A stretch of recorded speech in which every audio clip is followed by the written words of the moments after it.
Hello and welcome to once again my channel. अगर आप मेरे चैनल पर नए हैं तो चैनल को कर दीजिएगा लाइक और सब्सक्राइब और अपने फैमिली और फ्रेंड्स में शेयर ज़रूर कीजिएगा और बेल आइकन को ज़रूर प्रेस कीजिएगा ताकि मेरी नई नोटिफिकेशन आपको मिल सके टाइम पर और मेरा और आपका साथ यूँ ही बना रहे। एक नया दिन एक नए ब्लॉग के साथ। और ये सुबह के बज रहे हैं 6 और कुछ ऐसा मंजर है, सुबह का आगाज़ हो चुका है। तो अब मैं बना रही हूँ हस्बैंड के लिए लंच बॉक्स।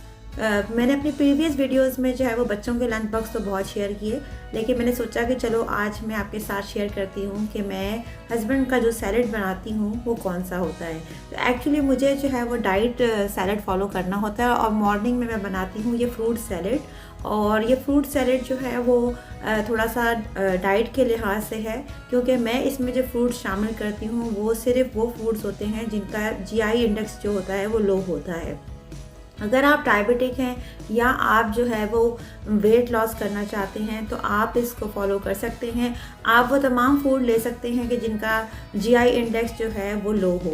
अगर आपको जीआई इंडेक्स के बारे में इंफॉर्मेशन नहीं तो इंशाल्लाह मैं अपनी कमिंग वीडियोस में इसके ऊपर एक कंप्लीट वीडियो करूंगी और आपके साथ शेयर करूंगी कि कैसे मैं जो है वो वेट मैनेजमेंट करती हूँ और उसके बहुत अच्छे रिजल्ट्स भी मतलब मुझे मिले हैं।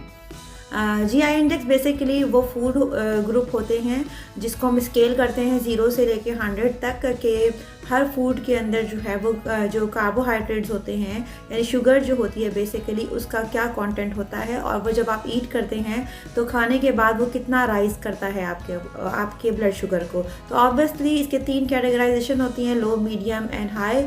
इंशाल्लाह फर्दर वीडियोस में मैं आपको इसको डिटेल बताऊंगी। अगर आपको इंटरेस्ट हो तो प्लीज़ कमेंट में ज़रूर बताइएगा। जहाँ मैंने जो लो जीआई फूड्स लिए हैं उसमें एप्पल हाफ है, कीवी है, हाफ ऑरेंज है, एक छोटी पियर है और उसके साथ जो है वो एक बहुत ही स्मॉल पीस जो है वो हमने पीच का लिया है।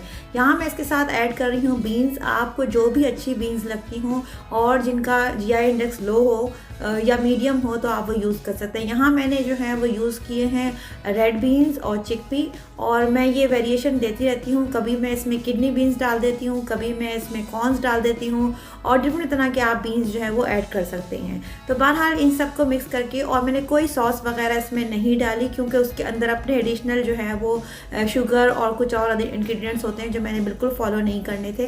तो मैंने सिंपल इसके अंदर थोड़ा सा चाट मसाला डाला है और यहाँ इसके साथ मैं दे रही हूँ 2 कबाब और जो कि होममेड कबाब हैं और उसके भी जो प्रोपोर्शन है उसमें मीट का और दाल का वो बड़ा कंट्रोल है।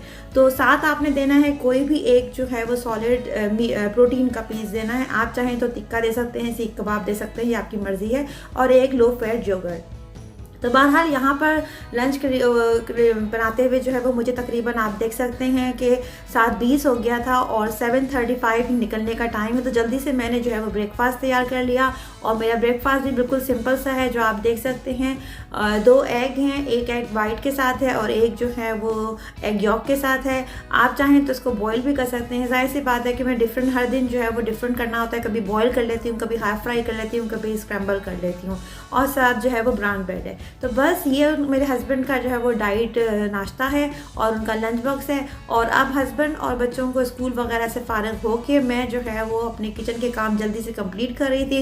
ये दालें वगैरह जो है वो रिफ़िल करनी थी, कुछ जो है वो पॉट्स वॉश करने थे और जल्दी जल्दी मैं अपने सारे काम जो है वो फिनिश कर रही थी क्योंकि आज जो है वो मुझे बहुत ही सुबह का टाइम जो है वो बहुत ज़्यादा बिज़ी गुजारना था और मुझे ये था कि जल्दी से मैं अपने काम कर लूँ। वो जो है वो मैंने बिज़ी क्यों गुजारना था ये मैं आपको आगे चल के बताती हूँ। तो यहाँ मैंने जो है वो अपनी दालें रिफ़िल कर ली थी और ये रात को जो है वो हमारे पास जी आ गए थे पाकिस्तान के जो है वो मैंगोज़। और पाकिस्तान के मैंगोज़ जो है वो फर्स्ट टाइम आए थे इस सीज़न के, तो बहुत ही बच्चों को खुशी हुई क्योंकि बहुत दिन से वो कह रहे थे कि मैंगोज़ बाय करने हैं। हालांकि मैंने जो है वो दूसरे मैंगोज़ दिए थे, लेकिन आपको पता है कि जब पाकिस्तान के मैंगोज़ की बात है वो किसी और मैंगो में नहीं। तो बहरहाल हमारे भी घर जो है वो पाकिस्तानी मैंगो का मेहमान जो है वो आ गया था और मैंने जल्दी से सारे निकाल के इसको साफ़ सुथरे करके जो है वो फ्रिज में एडजस्ट कर दिया था। यहाँ पाकिस्तानी मैंगोज़ की बहुत डिमांड है और जैसे ही आते हैं मेरे ख्याल में हाथों हाथ ही निकल जाते हैं क्योंकि इससे अच्छा मीठा आम जो है वो पूरी दुनिया में बहरहाल कहीं नहीं। तो पाकिस्तान किसी और चीज़ के लिए मशहूर हो ना हो, लेकिन एक बिरयानी और एक आम के लिए फूड में इन 2 चीज़ों के लिए जो है वो तमाम लोगों लोगों को जो है वो ये याद रहता है कि ये पाकिस्तानी है, चाहे वो बिरयानी हो, चाहे जो है वो हमारा मैंगो हो। तो बहरहाल ये made of Pakistan, product of Pakistan. तो जी हाँ, अभी मैंने आपसे ज़िक्र किया था कि मैं जो है वो आज का दिन मुझे बहुत बिज़ी गुजारना था, तो सारे काम वगैरह करके मैं जो है वो आ गई थी अपने आज के असल प्रोजेक्ट में। मैंने पहले आपके साथ कुकिंग वगैरह तो बहुत शेयर की, तो सोचा कि आज आपके साथ जब व्लॉग शेयर किया जाए वो ज़रा डिफरेंट हो। तो ये मैं क्या बना रही हूँ, हाँ मैं ये बना रही हूँ एक्चुअली अपनी बेटी के लिए ट्रैश जो बैग्स होते हैं उससे एक कॉस्ट्यूम रेडी कर रही हूँ। असल में मेरी बेटी के स्कूल में एक्सप्रेस योरसेल्फ का डे था, और उसमें जो है वो उनकी क्लास का जो थीम था वो ये था कि उन्होंने कोई भी जो है वो एक आइटम बनाना था, या तो क्लोथ का कोई आइटम क्रिएट करना था ट्रैश कैन को यूज़ करते हुए, या ट्रैश बैग को यूज़ करते हुए, पेपर का यूज़ करते हुए, एनी रिसाइकल मटेरियल कोई भी ऐसा जो है वो यूज़ करते हुए उन्हें या तो कोई कंप्लीट ड्रेस बनाना था, या क्लोथिंग आइटम बनाना था, या इवन किसी क्लोथ को जो है वो डेकोरेट करना था, एक्सेसराइज करना था। ये अपनी उनकी चॉइस थी। तो यू नो आप जानते हैं कि बच्चे जो है वो ऑलवेज़ बड़े डिमांडिंग होते हैं। तो मेरी बेटी को भी पता था कि उसकी मामा जो है वो ज़रा गलती से क्रिएटिव वाक़ हुई हैं, तो उसने जो है वो आते साथ ही मुझे डिमांड की कि आपने मुझे कुछ ऐसा तैयार करके देना है कि वो सबसे डिफरेंट हो। और उसमें जो है वो बेस्ट कॉस्ट्यूम का भी एक प्राइज़ था, और जो उसकी जो है वो मुझसे एक्सपेक्टेशन ये थी कि मैं एक ऐसी चीज़ तैयार करूं कि बेस्ट कॉस्ट्यूम उसको ही मिले। तो बहरहाल मेरे लिए ये बड़ा चैलेंजिंग था, क्योंकि मैंने कभी पहले इस तरह की कोई चीज़ बनाई नहीं थी। कॉस्ट्यूम तो मैं अपने बच्चों का बनाती रहती हूँ, और कभी भी मैंने उनके लिए कॉस्ट्यूम जो है वो बाज़ार से बाय नहीं किए, हमेशा खुद ही बनाए हैं। लेकिन यहाँ प्लास्टिक के साथ, ट्रैश बैग के साथ मैं फ़र्स्ट टाइम बना रही थी, तो सोचा मैं आपके साथ भी शेयर करूँ। तो यहाँ जो है वो मैंने 2 बड़े प्लास्टिक ले लिए हैं जो आप देख सकते हैं, और ये जो एक्चुअली 55 गैलन वाला साइज़ का ट्रैश बैग है, और इसका जो है वो मेजरमेंट हमारे पास है 80 to 110 सेंटीमीटर वाला। तो इसको खोल के मैंने और डबल ही रहने दिया है, यानी इसको एक जो उसके बंद साइडें होते हैं उसको काट के और स्ट्रेट कर लिया है, और उसको मैंने स्ट्रेट करके, और जिस तरह हम इसको चुने देते हैं, पहले मैं नीचे वाली स्कर्ट इसकी क्रिएट कर रही हूँ, और यहाँ पर मैं इसको बराबर से चुने दे रही हूँ ताकि जो है वो एक अच्छे से इसकी शेप जो है वो क्रिएट हो जाए। आपने इसको फोल्ड करते जाना है, चुने जो है वो देती जानी है, और जैसे ही आपकी ये सारी चुने जो है वो आपके रिक्वायर्ड साइज़ पे, यानी आपने जो है वो अपने जिसका भी आप कॉस्ट्यूम रेडी कर रहे हैं तो उसकी एक मेजरमेंट ले लेनी है कि भाई ये इतना जो है वो हमें रिक्वायर्ड होगा, तो उसके बराबर आपने ये चुने डाल देनी है। आप चाहें तो कम भी डाल सकते हैं, आप चाहें तो ज़्यादा भी डाल सकते हैं। मैंने यहाँ अच्छी वाली चुने डाली हैं ताकि उसको जो है फ्लोई फ्रॉक चाहिए थी, तो उसके लिए मैंने यहाँ पर अच्छी सी चुने डाल दी हैं। अब चुने डाल के मैंने इसको फिक्स करने के लिए ट्रांसपेरेंट कॉमन जो हमारे पास टेप होती है उससे मैंने इसको उसकी फ्रंट और बैक साइड पे दोनों पे जो है वो इसको टेप लगा दी है। अगर आप चाहें तो इसको ब्लैक टेप भी कर सकते हैं, लेकिन मैंने ट्रांसपेरेंट टेप इसलिए यूज़ की कि ऑल्दो इसने अंदर जाके छुप ही जाना था। अच्छा, यहाँ पहले मेरा इरादा जो था कि ये था कि सारा उसको टेपिंग से जोड़ूंगी, लेकिन जब मैंने इस काम को शुरू किया तो मुझे अंदाज़ा हुआ कि चूँकि उसने ड्रेस पहनना है तो टेप जो है वो इतनी स्ट्रॉन्ग मटेरियल नहीं साबित होगी और उससे वो लुक नहीं आएगी। तो यहाँ मैंने जो एक्सपेरिमेंट किया, मैंने इसको टेप लगाने के बाद इस पर मशीन से, सिलाई मशीन से लूज़ बखिए के साथ सिलाई भी कर दी, यानी इसको अच्छा खासा पक्का कर दिया। अब फ्रंट साइड मैंने तैयार कर ली और सेम ही पैटर्न पर मैं जो है वो इसकी बैक तैयार कर रही हूँ। अगेन एक मोर शॉपर लिया है एक और उसका जो क्लोज साइड है वो आपने काट देना है और उसको अच्छा सा खोल देना है पूरा, लेकिन आपने उसको काटना नहीं है, यानी वो डबल रहेगा और डबल से जो है वो इसकी अच्छी फ्लोई लेयर आएगी। अब इसको मैंने मेजर कर लिया चुने डाल के, ताकि दोनों तरफ के जो पल्ले हैं यानी आगे का और जो पीछे का वो दोनों बराबर हों। ऐसा ना हो कि जब आप ड्रेस मेकिंग पे आएँ तो वो जो है वो एक साइड बड़ी हो और एक साइड छोटी हो। तो बहरहाल यहाँ मैंने जो है वो इसकी लोअर स्कर्ट तैयार करके रख दी और आप ये देख सकते हैं कि ये कुछ ऐसा जो है वो दिख रहा है।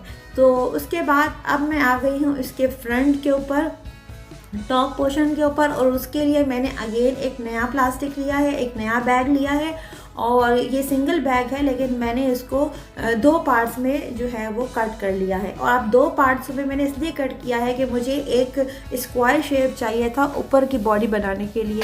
तो तो अब इसको जो है वो 2 पार्ट को मैं पहले मैंने इसको कॉमन जो है वो ट्रांसपेरेंट टेप से जो है वो मैंने इसको जोड़ दिया है। लेकिन जब मैंने इसको जोड़ा तो मुझे जो है वो जो जोड़ था वो फ्रंट पे आता हुआ अच्छा नहीं लग रहा था, क्योंकि वो टेप जो थी वो विजिबल हो रही थी, जो ऑल दो उससे कोई फ़र्क पड़ता नहीं था, लेकिन मुझे कुछ थोड़ा सा प्रॉब्लम है कि चीज़ें जो हैं वो थोड़ी अच्छी नज़र आनी चाहिए। तो मैंने ये किया कि मैंने इसके ऊपर जो है वो पहले मैंने बैक पे ट्रांसपेरेंट टेप लगा दी, लेकिन जो फ्रंट पे टेप मैंने यूज़ की, क्योंकि मेरे पास वो थोड़ी थी, तो मैंने ब्लैक टेप यूज़ कर दी। तो वो एक तरह से डिज़ाइनिंग इसकी फ्रंट की आ गई। अब दोनों को जो है वो मैंने बैकवर्ड जो है वो फोल्ड कर दिया और इसकी जो है वो आर्म्स की और गले की कटिंग कर ली। अब यहाँ पर मैंने एक वाइट जो है वो प्लास्टिक लिया है बैग, और ये छोटे साइज़ का है, ये 30 गैलन वाला जो है वो एक ट्रैश बैग है, और जिसकी मेजरमेंट जो होती है वो 60 to 90 वाली होती है। उसके भी मैंने जो है वो कॉर्नर्स क्लोज साइड कट कर दिए और उससे जो है वो मैंने स्ट्रिप्स काट ली। अब इन स्ट्रिप्स को जो है वो मैंने इस तरह से गले पे फ्रिल दे दी, बैकवर्ड स्टिचिंग की, और फिर इसको अंदर की तरफ फ्रंट साइड पे जो है वो मैंने फोल्ड कर दिया है। आप देख सकते हैं कि ये मैंने इस तरह से इसके साथ स्कर्ट भी जो है वो अटैच कर दी है, और ये बहुत मुश्किल काम था मशीन को इस पे यूज़ करते हुए। साथ में मैंने स्लीव्स की जगह पे भी जो है वही जो हमारे पास वाइट ट्रैश बैग था उसकी फ्रिल लगा दी, और जो सेंटर वाला हमारे पास स्कर्ट का जो मेन बेल्ट वाली साइड थी उस पे भी मैंने जो है वो प्लास्टिक वाइट वाले जो ट्रैश बैग था उसकी एक अच्छे चौड़े साइज़ की जो है वो फ्रिल लगा दी। तो इस तरह से सब कंप्लीट करने के बाद मैंने इसको अच्छे से स्टिच कर दिया अंदर से। मैंने यहाँ पर मशीन यूज़ की, लेकिन अगर आप नए यूज़र हैं तो मैं आपको एडवाइस करूँगी कि आप जो है वो इस पे कोई कागज़ या अखबार या कोई इस तरह का पीस रख के यूज़ कीजिएगा, क्योंकि इससे आपकी मशीन की नीडल ख़राब होने का भी अंदेशा है। मुझे जो है वो ये प्रॉब्लम फेस करनी पड़ी कि वो जो नीडल थी वो बड़ी स्टिकी सी हो गई, लेकिन खैर मैंने जो है वो मैं चूँकि यूज़ करती रहती हूँ तो मैंने इसको मैनेज कर लिया।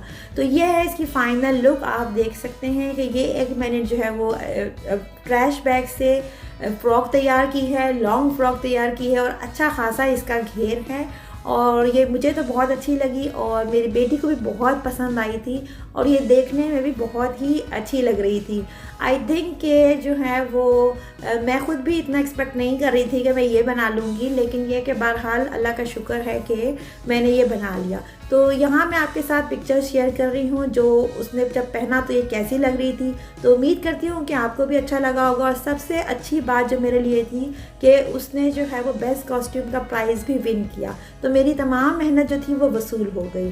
तो आज का ब्लॉग बस यहीं तक था। उम्मीद करती हूँ कि आपका मेरा साथ यही बना रहेगा, और आप मुझे अपनी दुआओं में याद रखिएगा, और आप सब मेरी दुआओं में शामिल हैं। अपना रखिएगा बहुत सारा ख्याल। Take care.